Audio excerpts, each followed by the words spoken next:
Good morning, students.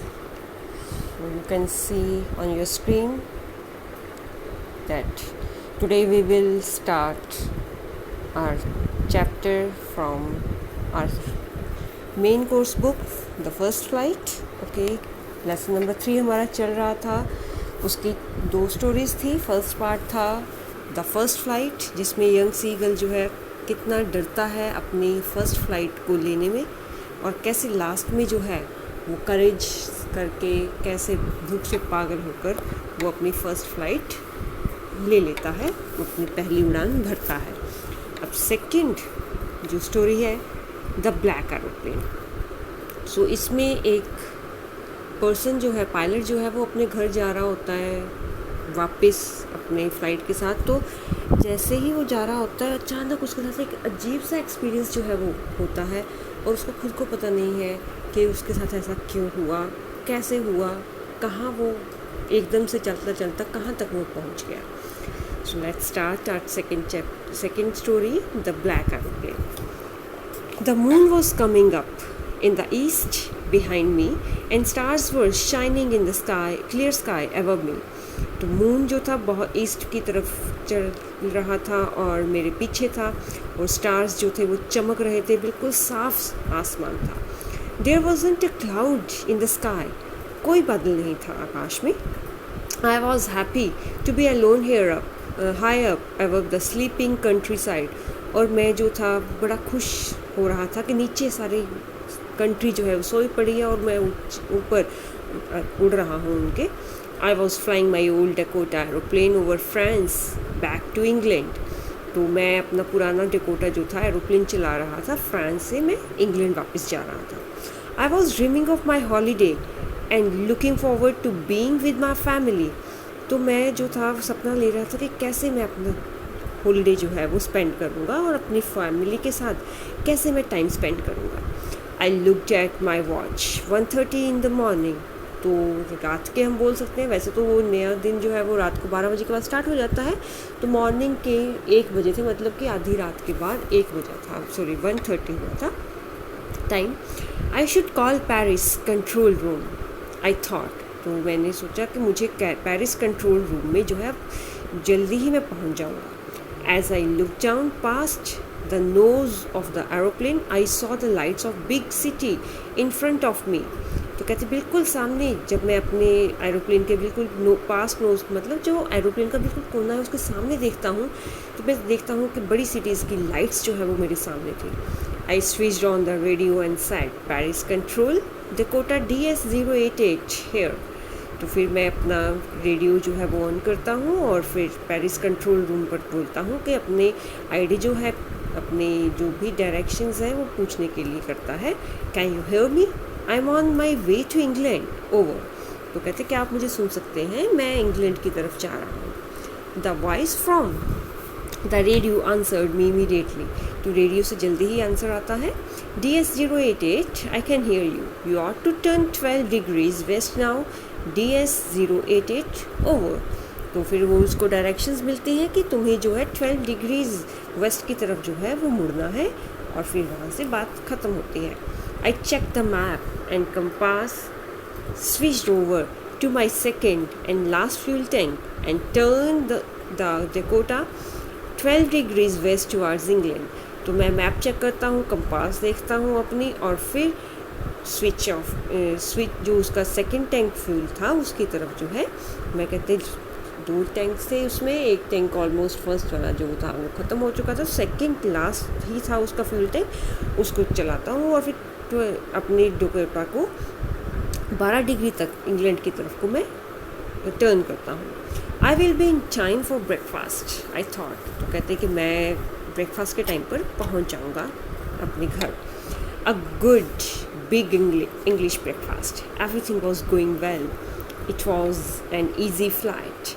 तो कहते हैं कि इंग्लिश ब्रेकफास्ट करूँगा जाके, जैसे अब हम पंजाबी लोग जो है पराठे बोलते हैं कि मैं जाके घर से बाहर जब हम काफ़ी दिन रहते हैं तो कहते हैं आज तो मैं आलू के पराठे मक्खन के साथ खाऊंगा. तो वैसे ही वो सोच रहा था कि मैं अपना इंग्लिश ब्रेकफास्ट करके करूँगा. तो कहते बड़ा ही सब कुछ अच्छा चल रहा था, मेरी फ्लाइट बड़ी अच्छी चल रही थी, ईजी था सब कुछ. Paris was about 150 kilometres behind me when I saw the clouds. तो कहते अभी पेरिस 150 किलोमीटर्स आगे था और मैंने सामने में देखता हूँ बादल, स्ट्रॉम क्लाउड्स। कहते बादल तो थे लेकिन तूफ़ानी बादल थे। दे वर ह्यूज, और बहुत सारे थे। They were like black mountains standing in front of me across the city. और वो ऐसे लग रहे थे कि बड़े बड़े काले पहाड़ मेरे सामने जो है वो आसमान में आके खड़े हो गए हैं। I knew I could not fly up and over them, and I didn't have enough fuel to fly around them to the north or south. तो मुझे पता था, मैं जानता था कि मैं उसके ऊपर या उसके नीचे जो है वो नहीं जा सकता, और ना ही मेरे पास इतना फ्यूल था कि उसके आसपास जो है वो नॉर्थ या साउथ की तरफ मैं चला जाऊँ। I ought to go back to Paris, I thought, but I wanted to get home. I wanted that breakfast. तो पेरिस तो मैं जाना चाहता था। उसने सोचा कि मुझे वापस पेरिस जाना चाहिए। लेकिन कहते मैं घर जाना चाहता था। मैं वही इंग्लिश ब्रेकफास्ट मैं याद कर रहा था, उसे मैं मिस कर रहा था। I'll take the risk, I thought, and flew that old Dakota straight into the storm. कहते मुझे तो वो रिस्क लेना ही है, और फिर मैं अपना ओल्ड डेकोटा तूफ़ान में चलाता हूँ। Inside the clouds everything was suddenly black. और कहते उस बादलों के बीच में सब कुछ अचानक काला पड़ गया। It was impossible to see anything outside the aeroplane. और कहते वहाँ पर एरोप्लेन के बाहर मुझे देखना मुश्किल हो रहा था, मतलब कि इतना ज़्यादा अंधेरा था।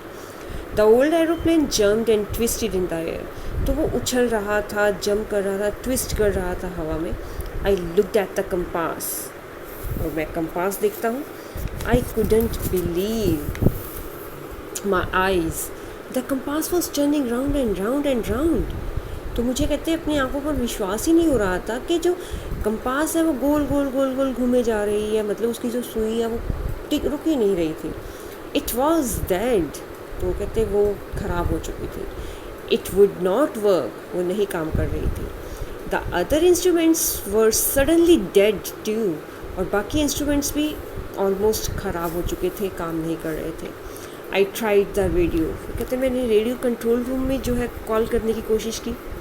Paris control, can you hear me? तो कहते क्या मुझे सुन रहे हैं आप?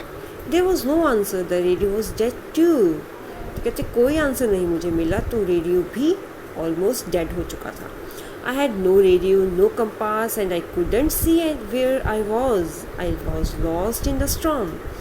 तो मेरे पास कोई चीज़ नहीं काम कर रही थी, ना रेडियो था, ना कंपास थी, और मुझे समझ में नहीं आ रहा था मैं हूँ कहाँ पर, मैं कहाँ जा रहा हूँ। मैं उस तूफ़ान में खो गया था। Then in the black clouds quite near me I saw another aeroplane. और कहते वही बादलों में मैं अपने पास एक देखता हूँ कि एक दूसरा एरोप्लेन है। I had no lights on its wings, sorry, it had no lights on wings, but I could see it flying next to me through the storm. उसकी लाइट्स भी कहते हैं उसकी विंग्स के ऊपर नहीं थी, लेकिन मैं उसको अपने आगे उड़ता हुआ देख रहा था। I could see the pilots face turned towards me. मैं देख सकता था कि पायलट का फेस मेरी तरफ को मुड़ा है। I was very glad to see another person, he lifted one hand and waved. तो वो जो है मैं बड़ा खुश हुआ कि मैं दूसरे आदमी को देखकर। तो फिर वो अपना हाथ उठाता है और हिलाता है। Follow me, he was saying follow me. तो वो कह रहा था मेरा पीछे आओ, मेरे पीछे आओ। He knows that I am lost, I thought he is trying to help me. कहते मैंने यही सोचा कि वो भी मुझे उससे पता चल गया है कि मैं तूफ़ान में खो गया हूँ, तो वो मुझे बचाने की कोशिश कर रहा था। He turned his aeroplane slowly to the north in front of my Dakota. तो उसने हल्का सा एरोप्लेन जो है नॉर्थ की तरफ को घुमाया, मेरे डकोटा के बिल्कुल आगे, so that it would be easier for me to follow him, ताकि मेरे लिए आसान रहे उसको पीछे जाना उसके। I was very happy to go behind the strange aeroplane like an obedient child. तो एक ओबीडियंट चाइल्ड की तरह उसके पीछे चलते हुए मुझे बड़ी खुशी मिल रही थी। After half an hour the strange black aeroplane was still there in front of me in the clouds. आधे घंटे के बाद भी वो ब्लैक एरोप्लेन बिल्कुल मेरे सामने बादलों में था। Now There was only enough fuel in the old Dakotas lasting to fly for 5 or 10 minutes more. तो अब बस इतना ही तेल था, उसमें फ्यूल था ओल्ड डकोटा में कि बस मैं 5 या 10 मिनट तक ही उड़ा सकता था. I was starting to feel frightened again, और मुझे फिर से डर लगना शुरू हो गया. But then he started to go down and I followed through the storm. और अचानक वो ब्लैक एरोप्लेन नीचे की तरफ जाना शुरू हुआ और मैं भी तूफान के में उसकी तरफ गया. Suddenly I came out of the clouds and saw 2 long straight lines of lights in front of me. और अचानक मैं देखता हूँ कि बादलों के बाहर मैं देखता हूँ कि सामने मेरे जो है स्ट्रेट लाइंस जो थी लगी हुई थी. It was a runway an airport. I was safe. तो कहते वो तो रनवे था, एयरपोर्ट था, मैं बच गया. I turn to look for my friend in the black aeroplane but the sky was empty. तो फिर कहते मैं अचानक पीछे मुड़ता हूँ अपने ब्लैक एरोप्लेन के फ्रेंड को देखने के लिए, लेकिन पीछे कुछ भी नहीं था, आसमान खाली था. There was nothing there. कहते कुछ भी नहीं था वहाँ पर. The black aeroplane was gone. I could not see it anywhere. तो ब्लैक एरोप्लेन तो जा चुका था, मुझे कुछ भी दिखाई नहीं दे रहा था. I landed and was not sorry to walk away from the old Dakota near the control tower. तो कहते मैं अच्छे से लैंड किया और मुझे बिल्कुल भी दुख नहीं हो रहा था अपने ओल्ड डकोटा को छोड़ते हुए जब मैं कंट्रोल टावर की ओर गया. I went and asked the women in the control centre where I was and who the other pilot was. तो फिर मैं कंट्रोल रूम में जाता हूँ और रिसेप्शन में वहाँ पर जाकर लेडी से पूछता हूँ कि मैं कहाँ था और वो दूसरा पायलट कौन था. आई वॉन्टेड टू से थैंक यू. मैं उससे थैंक्स बोलना चाहता था. She looked at me very strangely and then laughed. तो बड़ी हैरानी के साथ जो है वो मुझे देखती है और फिर हंसती है. Another aeroplane? Up there in this storm? No. Other aeroplane was flying. No other aeroplanes were flying tonight. तो कहते कोई दूसरा एरोप्लेन इस तूफान में, कोई भी तुम्हारे सिवा कोई भी दूसरा एरोप्लेन नहीं उड़ रहा था. Yours was the only one I could see on the radar. कहती रेडार में सिर्फ मैं तुम्हें ही देख पा रही थी. So who helped me to arrive there safely without a compass or a radio and without any more fuel in my tanks? कहते वो कौन था जिसने मुझे बड़े ही सेफली बिना मेरी कंपास, बिना रेडियोस के और बहुत ही कम फ्यूल में मुझे जो है यहाँ पर बड़े सेफली पहुँचा दिया. Who was the pilot on strange black aeroplane flying in the storm without lights? तो कहते बिना लाइट्स के वो स्ट्रेंज अजनबी कौन था जो ब्लैक एरोप्लेन इस तूफान में चला रहा था. और इसके साथ आपका चैप्टर जो है वो ख़त्म होता है. तो कुछ कई बार हमारी लाइफ में कुछ ऐसे स्ट्रेंज इंसिडेंट्स हो जाते हैं जैसे लगता है कि कोई सुपर नेचुरल पावर जो है शायद वो हमारी हेल्प कर रही है. Same happened here. The old Dakota was flying in storm clouds and someone, a strange person, a strange aeroplane helped the pilot to land safely. ठीक है ना. तो हमारी लाइफ में भी सोचना कभी ना कुछ ऐसा सुपर नेचुरल तरीके के साथ कुछ हुआ होगा जो हम जो है वो एक्सपेक्ट भी नहीं कर पाते और कुछ हमारे साथ और हो जाता है. ठीक है. तो कोरोना के साथ भी ऐसा ही हो, भगवान करे. I hope so. After all we all hope about corona, सब कुछ ये जल्दी ख़त्म हो जाए और फिर हम जल्दी से स्कूल चले, है ना. So with all this, stay home, stay safe and take care of yourself and your family and study hard. Bye-bye.